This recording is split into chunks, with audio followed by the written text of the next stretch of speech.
Hi everybody, it's Annabelle Fisher, and goodness, it's been such a long time since I did a video.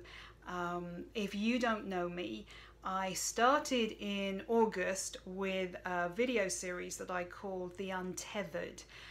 So a little bit of background. In 2015, I was diagnosed with stage 4 ovarian cancer. And I have been declared cancer-free. It has recurred. I've been diagnosed with no evidence of disease. It's recurred. And then in August of this year, 2018, my oncologist, through my prompting, shared that I had 2 months to live. So that was on the 8th of August. And I called it The Untethered because for all these 3 years I have often felt like I was the phoenix rising. I had all these opportunities to rise from the ashes, and then for whatever reason I was pulled back down to earth again with another cancer diagnosis or another surgery that was required, or the effects of chemo. And then in August, when I was given the prognosis, for me, part of it finally felt like the phoenix was free and the phoenix was untethered. So that's the title of the series. And I haven't been doing these videos for a long time. A lot's been going on for me, and I felt overwhelmed. Now, who is this beautiful woman sitting next to me? So I want to introduce you to my gorgeous friend, Rachel O'Rourke. Hi. And many of you I know watching this know who Rachel is. Rachel and I have been friends for just, gosh, 1.5 years, I think. Yeah. It hasn't been that long. No. But a lot has happened in that 1.5 years. It has, hasn't it? Like 2017 we met, about the spring. Yeah. And Rachel lives in Oregon in the States. I live in British Columbia, which driving is about 5.5, 6 hours apart. And Rachel has come up to see me for just this weekend. She's driven herself up, and she's going home after we've made this video. She actually got a passport specifically so she could come up and see me. Now, how awesome is that? Thank you, my friend. Oh, my goodness, It's yes. it is such a big deal for me. And Rachel and I have just had brunch, and I was saying that I would so love to start making my videos again. One of the reasons for starting them was I so wanted to write and publish my second book. When I was given the prognosis, I felt with everything else going on, writing a book was not top of the priority list. And in fact, I don't think it was even on there. But I felt there was so much to say that perhaps one of the ways I could say it was through these videos. And so I started off full throttle, and I was really excited, and I got a huge response. And thank you so much to all of you here on YouTube and on Facebook. You have been amazing. And then I pulled back, and I got nervous, and fear set in. So I was talking to Rachel about it, and we had this idea that rather than me talking about what's been going on for, say, 2 months, she would ask me a couple of questions and I could answer them, and just so I would fill you guys in with what's been going on. Because I guess, Rachel, the most important thing out of all this message is I've said that I was given this prognosis. It was the 8th of August 2018. And it is now, Rachel just told me, the 9th of December 2018. So I've outlived my prognosis by 2 months. So of course this is freaking amazing, and every day is a blessing. But there are certainly some things that have been going on that mean that I don't always feel like this is a complete blessing. So we thought we might dive into a few things there. I just make a short video and I can answer some of Rachel's questions. So many people every day on Facebook are asking me how I am, what's been going on. You send me your love and your prayers, and you meditate for me. You send me Reiki and distance healing, and I'm so grateful to you all. And perhaps what we talk about for the next few minutes will answer some of your questions. You take so much time and energy caring for me, and the very least I could do is let you know how I'm doing. So Hit me with it, Rachel O'Rourke.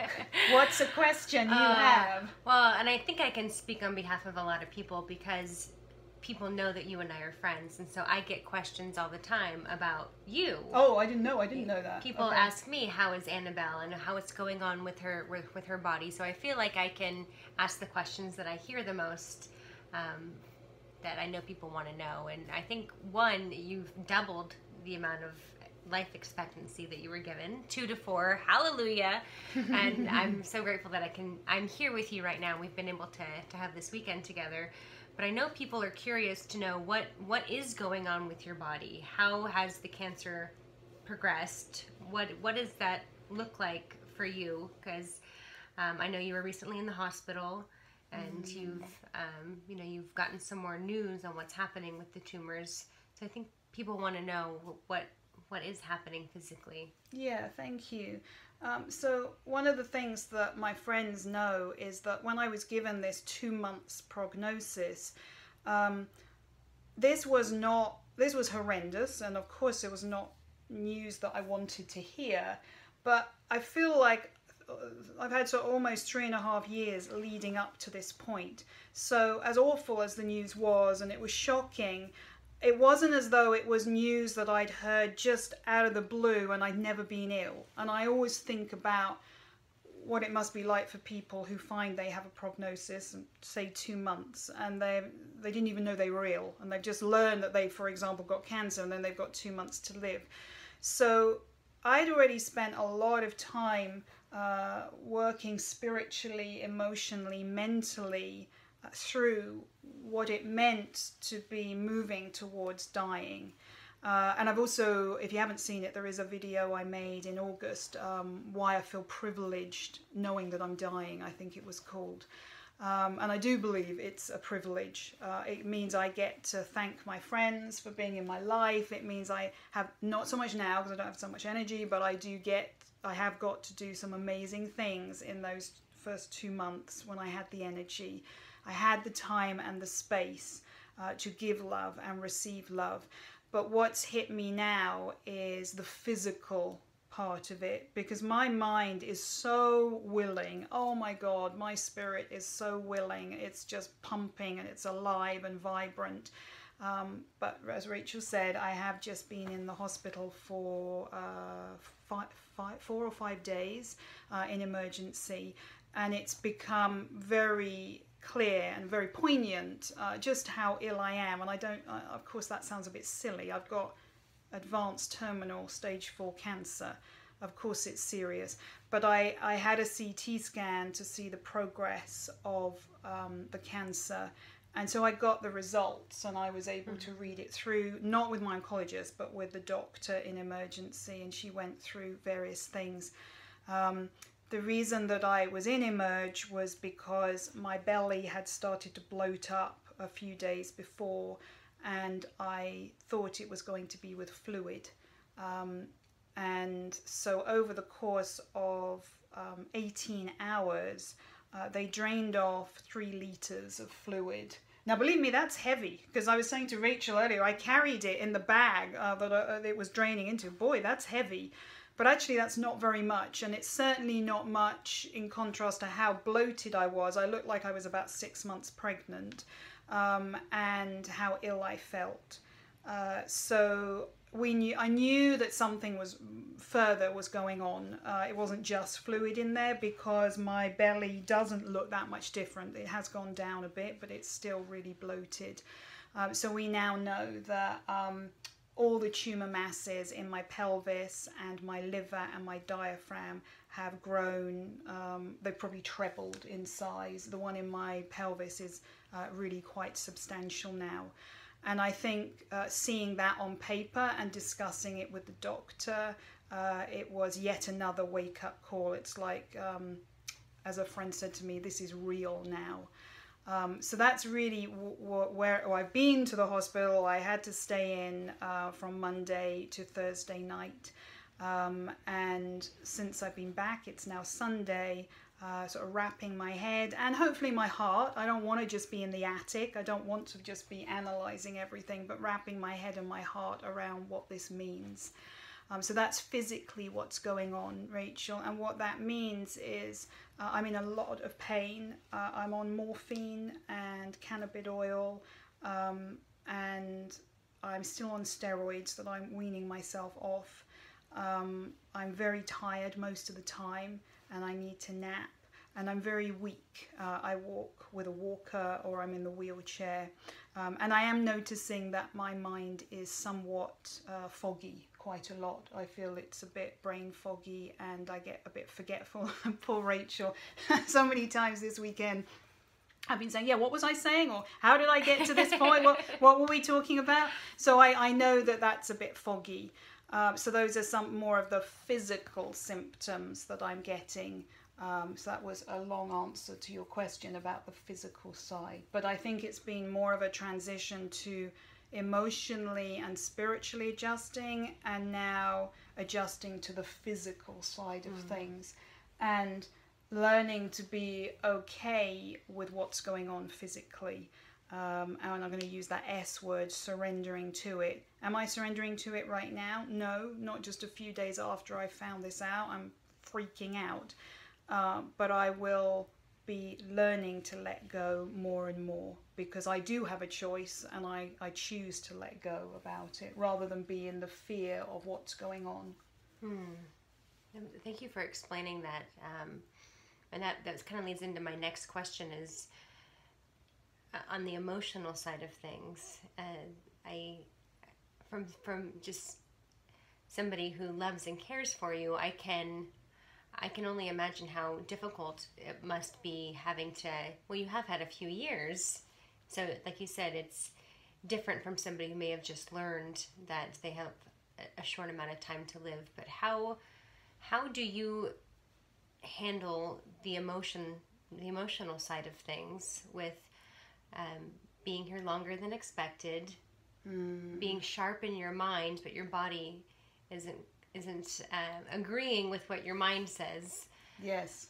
Do you have any like daily practices, or how are you getting through this emotionally? Well, you're right. There is an incongruency, because my mind is willing and my soul is willing, and there's that phoenix still rising, and there's that juice inside of me, but I only have spurts of it. Like, I could feel really excited about doing something.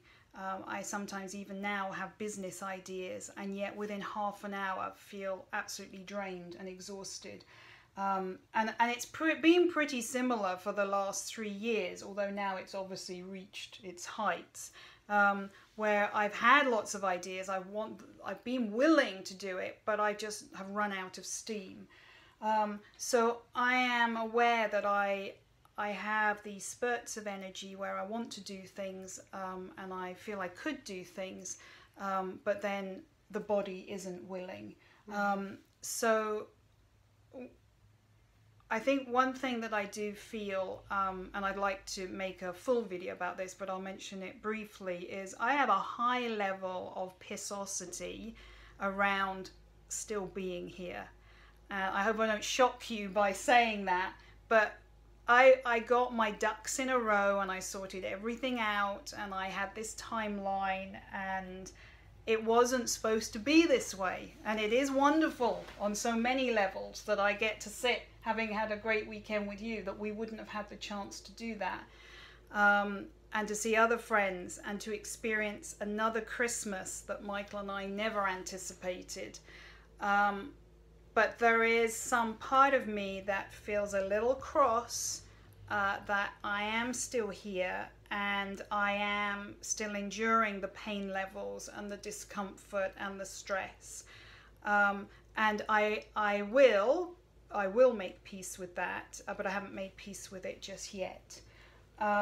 So you asked, what do I do?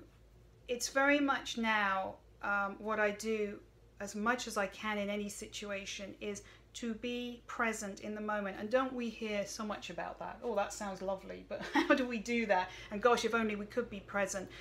I feel very blessed that my life is very limited in that I don't have a business now. I don't have children or grandchildren. It's not like my life is go, go, go. So I do have the space in my life. A lot of my and Michael's life is taken up by this disease and what needs to be done and appointments and managing it. But I am able to create space in my life. So, for example, knowing that Rachel's passport had just got in, just coming out of hospital, I made sure on Friday that I literally did very little, so that I napped, I restored my energy levels so that I could be present for you when you got here on Saturday, because that was the most important thing.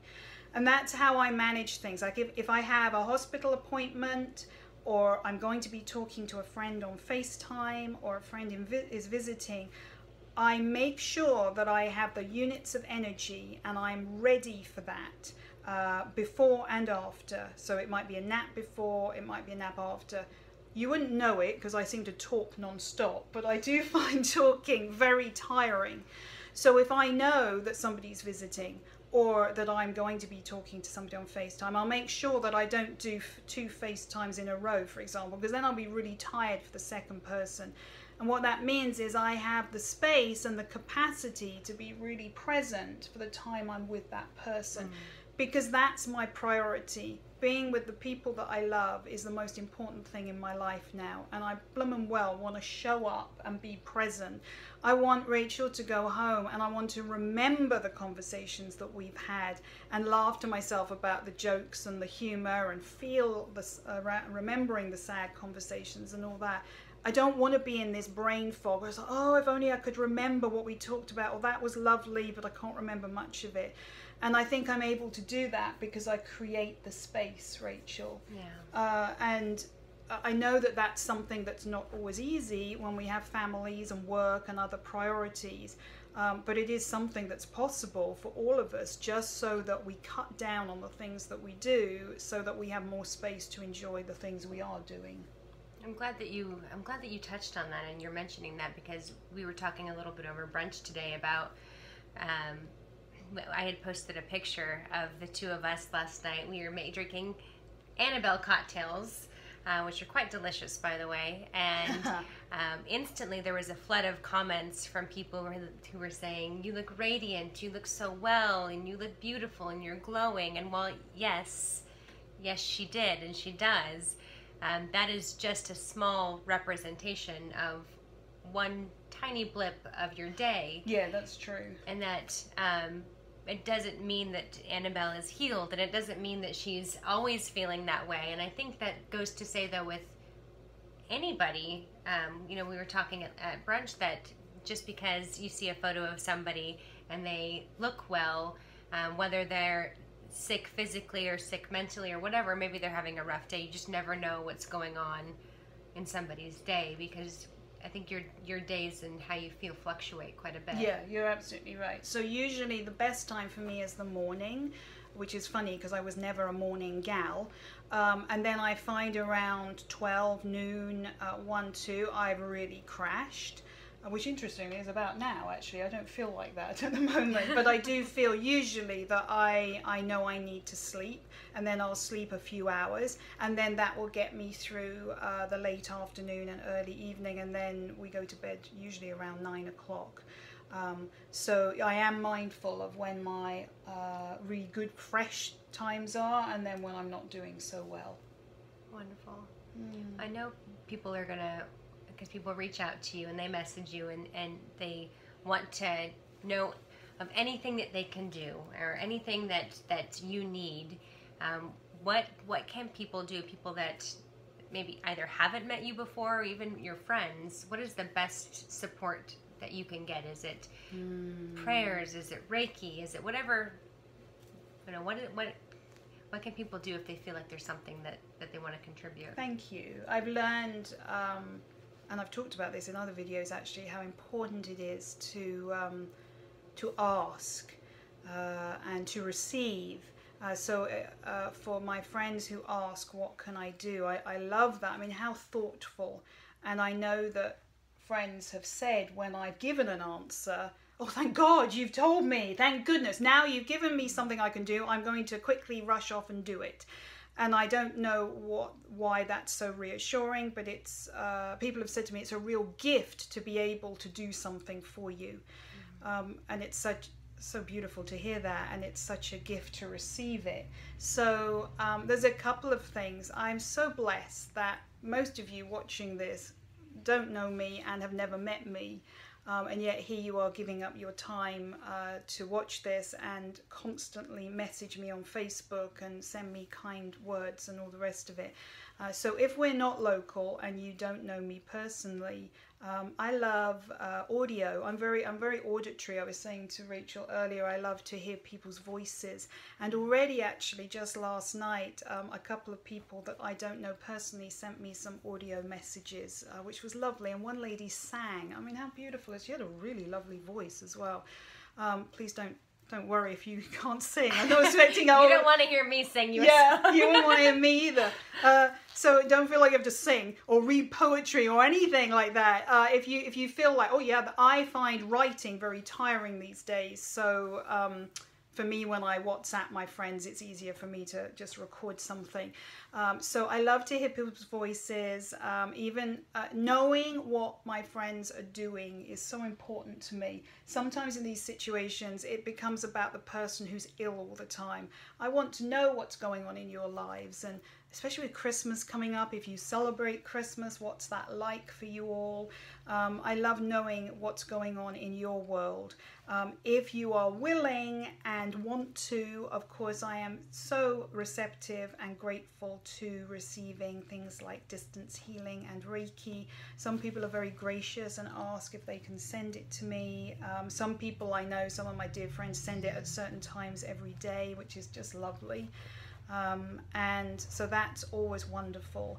And then of course my local friends know that popping by and seeing me or asking if I need any help, that is fantastic. And one of the beautiful things actually about Facebook is there's been a couple of people who live locally to me who have now got in touch, and I'm actually going to meet them, and we didn't know one another. They've got in touch, they've been supporting me through this, and we're going to meet.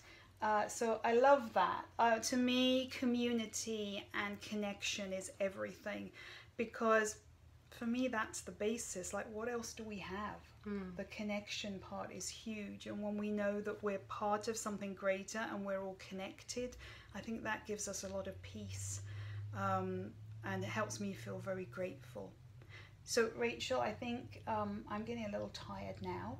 And I think, as usual, I've chatted away for so long. So a big thank you to my lovely friend Rachel. Thank you for your great questions. That has been brilliant to help navigate through this. I'm so grateful to you, Rachel. Thank you. I'm grateful to you. Oh, bless you, love. And thank you for so much for joining me. And don't forget to grab your life with both hands and make your one life count. That's what I am doing every day, because I got so tired of trying not to die. So for me it was about living in whatever capacity I could, and my capacity might be somewhat limited now, but I will continue to grab life with both hands. And big love to all of you, and thank you for your love and time. Mwah. Bye bye.